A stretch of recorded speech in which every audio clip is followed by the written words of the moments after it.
نظر کا خیال کرنا، اور نظر جو ہوتی ہے یہ دل پہ داغ ڈال دیتی ہے، بعض دفعہ نظر جو ہوتی ہے نسلوں پہ داغ ڈال دیتی ہے۔ جیسے نیک نظر، بندہ کسی نیک بندے کو دیکھتا ہے کہ اس کی نسل میں ولایت چلنا شروع ہو جاتی ہے۔ میں کئی دفعہ یہ واقعہ بیان کرتا ہوں، ہمارے بزرگ تھے کنگ شریف والے، انہوں نے سلو کرائی، چیڈوؤں کی سلو تھی، وہ بڑی مشہور سلو ہوئی، لوگ حیران ہو گئے کہ ایسی اتنی بڑی سلو ہو گئی، کیسے ہو گئی؟ ایک فقیر بندے نے، درویش بندے، یہ تو کوئی وزیر اعظم کرواتا، تو یہ بندے نے، وہ کون بندہ جس نے سلو کروائی؟ بندہ پٹواری تھا، مسلک کے وابیہ سے تعلق تھا، وہ ادھر چلا گیا اس میاں صاحب کو دیکھنے کے لیے۔ اس وقت میاں صاحب آخری عمر میں تھے، ضعیف ہو چکے تھے، سلام دعا نہیں لیتے تھے۔ وہ ایک حویلی تھی، 4 دیواری تھی، وہاں پہ میاں صاحب لیٹے ہوئے تھے۔ جب لیٹے ہوئے تھے تو وہ پٹواری گیا میاں صاحب زیارت کر، انہوں نے بندوں کو بٹھا دی، ادھر بیٹھ جاؤ، بیٹھ گئے، سامنے میاں صاحب لیٹے تھے۔ ایک بندہ آیا، اس کے سامنے لسی رکھ دی، دوسرا آیا روٹی رکھ دی تھی، ساتھ اچار رکھ دیا اور دال رکھ دی۔ انہوں نے کہا کھانا کھاؤ، کھانا کھاتا رہے، کھانا کھا لیا۔ میاں صاحب پوچھا بھی روٹی پانی دیتا ہے کیویں ایسی زیارت واسطے؟ اجازت ہے۔ وہ کہتا جب میں کھڑا ہوا تو پھر میں نے غور سے دیکھا یہ بندہ کون بندہ ہے، یہ کیسا بندہ ہے؟ کہتا ہوں میاں صاحب نے مجھے غور سے دیکھا، جب ان کی میری نظر ٹکرائی مجھے سکون سا ملا، دل میں بڑی راحت آئی، میں واپس آ گیا۔ وقت گزرتا، شادی ہو گئی، میاں صاحب فوت ہو گئی، شادی ہوئی۔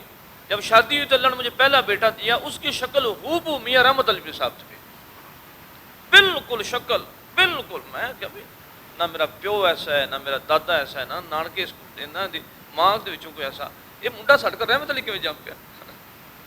بڑا پریشان۔ چلو بہرحال یہ شکل نہیں ملتی، اس کی شکل تو میاں رحمت علی سے چلی گئی۔ کہتے ہیں وہ بچہ بڑا ہوا، میں اس کو وابیوں میں سیتے لے جاؤں، وہ دوڑ کے سنیوں میں سیتے بڑھ جائے، میں جو تو جمیا تھا میرے تیرے تو ادھر شک سی، تو میرے ہتھی نہیں ہونا ہے گا۔ وہ بڑا ہو گیا، اب ایک نظر کی وجہ سے وہ بندہ جو ہے، وہ کہتا ہے آخری عمر میں وہ بندے کو بھی اللہ پاک نے نبی صلی اللہ علیہ وسلم سے مالا مال کیا۔ اتنا اثر ہوتا ہے نظر کا، بد نظر کا اور نیک نظر کا۔ عام ہمارے گاؤں میں مشہور ہے، بچہ روتا ہے بڑا فلانے دی نظر لگ گئی، بلکہ نبی صلی اللہ علیہ وسلم دور اقدس میں اللہ اکبر، بعض مشرکین نظر لگانے میں اتنے ماہر تھے، وہ کسی کے جانور کو نظر ڈالتے اور پھر آ کے اپنے باندی کو کہتے کو پتیلی لے جاؤ، سگلا لے جاؤ، پرات لے جاؤ، فلانے کی گائے ذبح ہونے لگی ہے، تم جا گوشت لے آؤ۔ یعنی کہ نظر ایسی ہوتی کہ وہ چیز مر جاتی۔ تو جو نظر جب اٹھتی ہے کسی گندی چیز پہ پڑتی ہے تو اس کا داغ بندے کے دل پہ پڑ جاتا ہے۔ بعض دفعہ یہ داغ جو ہوتا ہے نسلوں میں چلا جاتا ہے۔ جیسے سانپ ہوتے ہیں، وہ کہتے ہیں سانپ اتنے زہریلے ہوتے ہیں کہ بندے کو دیکھ لیں تو اس سے حاملہ کا حمل گر جاتا ہے، اتنا زہریلا سانپ ہوتا ہے۔ اسی طرح جو نظر ہوتی ہے یہ نیک بندے کے چہرے پہ پڑے، بندے کے دل کے اندر سکون پیدا ہو جاتا ہے، دل کا داغ دور ہو جاتا ہے۔ میاں صاحب فرماتے ہیں نا، فرماتے ہیں کہ دل بر مکھ وخاندہ نہیں، داغ میرا کس دونا، ماڑے دا کی کم محمد نس جانا یا رونا۔ کہتے ہیں کہ میرا جو دل کا داغ ہے، محبوب کا چہرہ نظر آئے گا، داغ دور ہو جائے گا۔ یعنی کہ حضرت داہیہ کلبی جو تھے، وہ بچوں کو زندہ درگور کرنے والے، قتل کرنے والے، جب چہرہ مصطفیٰ دیکھا ایمان کے حالت سے، پھر ایڈیاں بھی اٹھا اٹھا کے چلتے، پنجوں کے بل چلتے۔ کسی نے کہا داہیہ ایسا کیوں کرتے ہو؟ کہتے مجھے ڈر لگتا ہے کہ میرے پاؤں کے نیچے کوئی کیڑی نہ آ جائے۔ تو مصطفیٰ کے چہرہ کا دیکھنے سے دل کی اس نیک بندوں کے چہرہ دیکھنے سے بندے کے دل کے اندر نور پیدا ہوتا ہے۔ بد کا چہرہ دیکھنے سے، ظالم بندے کا چہرہ دیکھنے سے بندے کے دل کے اندر داغ پیدا ہو جاتے ہیں۔ اور پھر حضرت امام شافعی علیہ رحمہ، امام شافعی رحمۃ اللہ علیہ، آپ مدرسے میں پڑھنے گئے، بس وہ پڑھتے جاتے حفظ ہوتا جاتا تھا۔ بتاتے ہیں پتہ نہیں ایک دن میں 10 بار حفظ کر لیے یا 5 حفظ کر لیے، استاد پڑھائی جا رہا تھا، یہ پڑھی جا رہا تھا، ساتھ سے حفظ بھی ہوتا جا رہا تھا۔ بازار میں نکلے، ایک عورت سی اس کی پزیب چھنکی، آپ نے دیکھا ایسے غور، تو عورت کی ایڈی پہ نظر پڑی، وہ جتنا علم پڑھا تھا حفظ کیا تھا سارا بھول گیا۔ اللہ، واپس آئے تو استاد نے پوچھا سناؤ، آپ میں وہ علم نور تھا، وہ نظر بد پڑی تو علم اٹھ گیا۔ اس لیے یہ نظر کا حفاظت کرنا یہ حیا جو ہے یہ ایمان میں سے ہے، بے حیائی جو ہے یہ گناہ ہے، فتنہ ہے، اور حیا جو ہے بڑی نعمت۔ ہمارے پہلے بزرگ، میں اکثر بتاتا ہوں، ہمارے گاؤں کے چودھری صاحبان سارے بیٹھے ہوتے، کوئی بیبیاں انہوں نے نئے کپڑے پہنے ہوتے، چادریں شادریں بڑی لی ہوتی، ہاتھ میں پچھی پکڑی ہوتی، پچھیوں کا رواج تھا، یہ بیگ نہیں ہوتے تھے، پچھی ہوتی تھی اوپر سے پولیس ہوتی ہے عورتوں میں،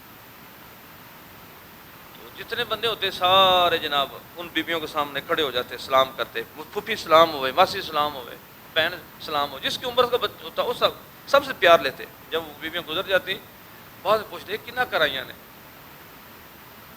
یہ کون ہے؟ وہ بتایا جاتا فلانے گھر، بچوں کہتے ہیں پچھی پکڑو انہیں گھر چھوڑ کے آؤ۔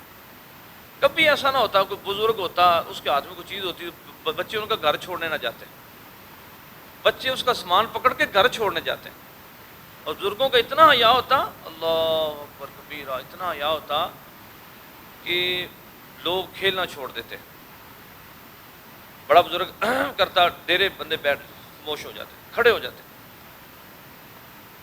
بزرگوں کا بہت زیادہ حیا۔ اللہ اکبر، مسجدوں میں بڑوں آگے جگہ دی جاتی، تو حیا جو ہے جہاں پہ حیا ہے وہاں پہ ایمان ہے، جہاں پہ حیا ختم ہو گیا وہاں پہ پھر ایمان بھی نہیں رہتا۔ اللہ پاک ہمیں حیا کی دولت سے مالا مال فرمائے، اور اللہ پاک نظر کے زنا سے بچائے، سوچ کے زنا سے بچائے، ہاتھ کے زنا سے بچائے، پاؤں کے زنا سے بچائے۔ اللہ پاک ہمیں نظر کی پاکیزگی سے مالا مال فرمائے، سوچ کی پاکیزگی سے مالا مال فرمائے۔ اللہ پاک ہمیں یہ دل کی پاکیزگی سے مالا مال فرمائے۔ میرا ایک دوست، تو اس کی شادی کا بڑا روڑا چل رہا تھا، میں نے کہا بھی تم یونیورسٹی میں پڑھتے ہو تو تمہارے ساتھ بچیاں بھی پڑھتی ہیں، تمہارا کوئی ارادہ ہے؟ تیرے گھر والے شادی کا کہہ رہے ہیں، تو کس جگہ کرنا چاہتا ہے؟ اس نے میرا منہ دیکھ کے بڑی معصومیت سے مجھے کہا، بندہ معصوم نہیں تھا، معصوم سے مراد چھوٹا نہیں تھا، کون تھا؟ اس نے کہا کہ وہ جتنی بچیاں پڑھتی ہیں وہ تو میری بیٹیاں ہیں، بہنیں ہیں، تو چونکہ میری کلاس فیلو ہیں، تو میں تو اس نظریے سے اس میں ان کو جب بولتا ہوں یا بلاتا ہوں تو میں تو بیٹی اور بہن کہہ کے بلاتا ہوں، تو جب جن کو بیٹی کہہ دیا جائے پھر ان کی طرف تو ایسی نظر نہیں جاتی سرکار، تو لہٰذا اس ادھر میرا کوئی خیال ایسا نہیں ہے، جیسے آپ کہیں میں ادھر شادی کر لوں گا یا کوئی اور رشتے گھر والے، میں چلو اپنے گھر والوں کو جو تیرا باپ یا بھائی کہہ رہے تھے، تو مجھے اس کی بڑی اچھی عادت لگی۔ اسی طرح میں یونیورسٹی میں گیا، ایگریکلچر یونیورسٹی میں، وہاں پہ میرا مرید ہے، بڑا خوبصورت ہے، بڑا ماشاءاللہ، بڑا جوان، بڑا خوبصورت، تو میں یونیورسٹی میں جا رہا تھا، تو میں گاڑی میں تھا، تو اس کو میں دیکھ لیا، وہ جا رہا ہے، اس کو پیچھے سے میں نے دیکھا، تو میں یونیورسٹی جا رہا تھا تو وہ بھی آگے جا رہا تھا، پیچھے سے میں اس کمر دیکھ لی، فلانا بڑچہ جا رہا ہے، آگے یونیورسٹی میں بچیاں چونکہ کھڑی تھیں، میں اس کو دیکھا تو اس کی نظر اپنے پاؤں سے نہیں ہٹی، ذکر میں کرتا جا رہا ہے، اللہ جا رہا ہے، میں اس کو جب میں اس کو قریب گیا، اس کو بڑے غور سے دیکھا، اب مجھے دیکھے گا چلو نظر اٹھائے گا، اس نے مجھے نہیں دیکھا، ذکر پہ لگا ہوا ہے، تو جب گاڑی گزر گئی تو پیچھے میں شیشے سے پھر مجھے نظر آتا رہا، تو جہاں تک گاڑی نہیں مڑی وہاں تک وہ مجھے نظر آیا، بس وہ ذکر میں تھا، اس کی نظر اپنے پاؤں پہ تھی، وہ ویسے چل جا رہا تھا۔ مجھے اس چیز پہ بڑی خوشی ہوئی، بڑی راحت نصیب ہوئی کہ اللہ پاک اس کے درجے بلند فرمائے، اللہ پاک ہمیں ان فتنوں سے بچائے۔ اس میں کوئی کمال کی بات نہیں، کوئی دوسری بات نہیں، بس محض اللہ کا فضل چاہیے، محض اللہ کا فضل چاہیے۔ حیدری صاحب ہمارے تھے کہ میرے پاس ایک کتاب ہے، شاید پتہ نہیں کتنے 100 اللہ کے ولی جو بہت عروج والے تھے، وہ عورت کی وجہ سے تباہ ہو گئے۔ اللہ پاک عورت کے فتنوں سے بچائے، اللہ ہمیں ہر فتنوں سے اللہ بچائے، اللہ ہمیں اپنے فضل سے مالا مال